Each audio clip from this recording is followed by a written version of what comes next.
Hello and welcome back to the channel. I'm so glad you're here today because what we're about to dive into is something that touches every single one of us. No matter who you are, where you're from, or what path you're walking, there have been moments, maybe many moments, where you've said or done something and immediately regretted it. You've snapped in anger, drowned in envy, or lashed out in fear. You've asked yourself afterward, why can't I just control myself? Today, we are going to unpack this question deeply. We'll explore what's really happening when we lose control. We'll discover the ancient Buddhist understanding of impulse, emotion, and self-restraint. And most importantly, we'll learn what true inner strength looks like, not as a suppression of emotion, but as a transformation of our relationship to it. Because real strength isn't about forcing ourselves to be calm.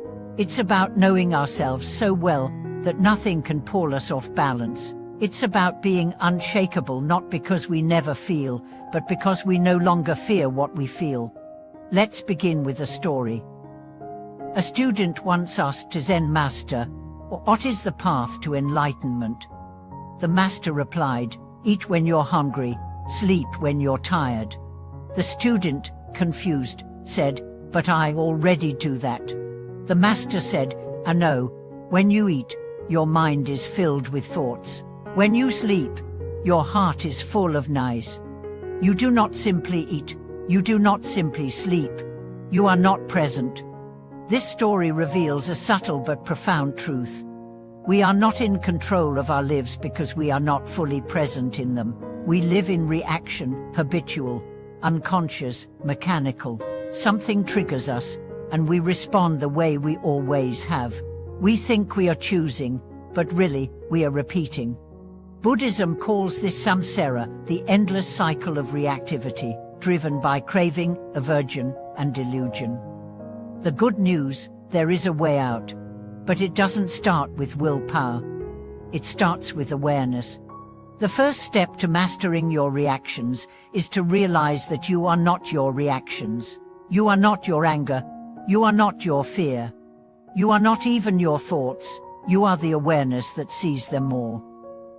This shift from identifying with emotion to observing it creates space. And in that space, freedom begins. Think of a match and a forest. In most people, the moment of anger is the match and the forest is dry. One spark, and everything burns. But in someone who practices mindfulness, the forest is wet. The match still strikes, but it doesn't ignite anything. There's space, there's pause, there's choice. So how do we wet the forest of our minds? The answer lies in training. Just as a musician practices scales and an athlete trains muscles, we train the mind. Through meditation, breath work, and ethical reflection, we become familiar with our inner terrain. We notice the subtle signs of tension. We observe the rising of emotion, and we learn not to fear it. One powerful practice is called denoting. When a strong emotion arises, simply note it. Anger is here. Fear is present. This shifts your relationship from identification to observation. You are no longer drowning in the wave. You are watching it rise and fall. Another practice is the pause. When you feel triggered, don't speak. Don't act. Just pause. Take 3 breaths. Ground yourself in the body. Feel your feet on the earth. Often, those few seconds are enough to break the chain of reactivity.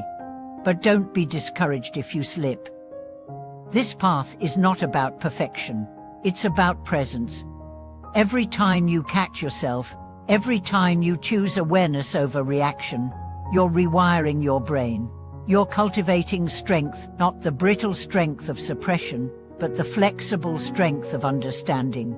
Let's talk about anger specifically. In many traditions, anger is seen as the enemy. But in Buddhism, it's understood as energy distorted, yes, but not evil. Anger arises when something we care about is threatened. It's a signal. But if we are not careful, it consumes us. So instead of suppressing anger or unleashing it, we transform it. How? Through compassion. When we look deeply into our anger, we often find pain. And when we look into the pain of others, we often find fear. Compassion turns the fire of anger into the warmth of understanding. It allows us to respond instead of react. It turns conflict into connection. And what about fear? Fear is perhaps the most primal emotion. It's the root of control, aggression, and even avoidance, but fear thrives in darkness. When we bring it into the light of awareness, it begins to dissolve. One of the most beautiful teachings in Buddhism is this: fear is not to be eliminated, but to be embraced. The Buddha himself faced fear. On the night of his enlightenment, he was assaulted by visions of terror. But he didn't run, he didn't fight.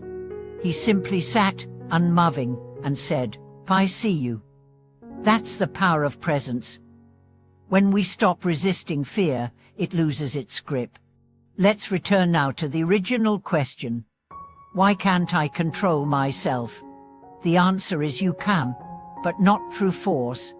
Through wisdom, through practice, through love, you can become the one who sees, the one who chooses, the one who responds with clarity rather than reacts in confusion. And here's the beautiful paradox: when you stop trying to control yourself and start understanding yourself, real control rises. Not the control of rigidity, but the control of grace.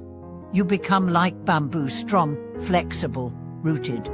This is not just about emotional mastery. It's about freedom, because the person who cannot master their mind is a slave to everything outside it. And the person who can master their mind, no storm can shake them. So if you're struggling right now, if you've been repeating patterns that hurt you or others, know this: you are not broken. You are not weak. You are simply untrained, and training is possible. Growth is possible. Liberation is possible. You are already enough. Not when you achieve perfect peace, but right now, as you begin the path.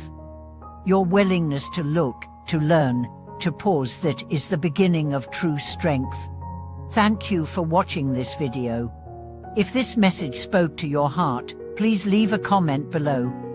Let's support each other on this path of awakening.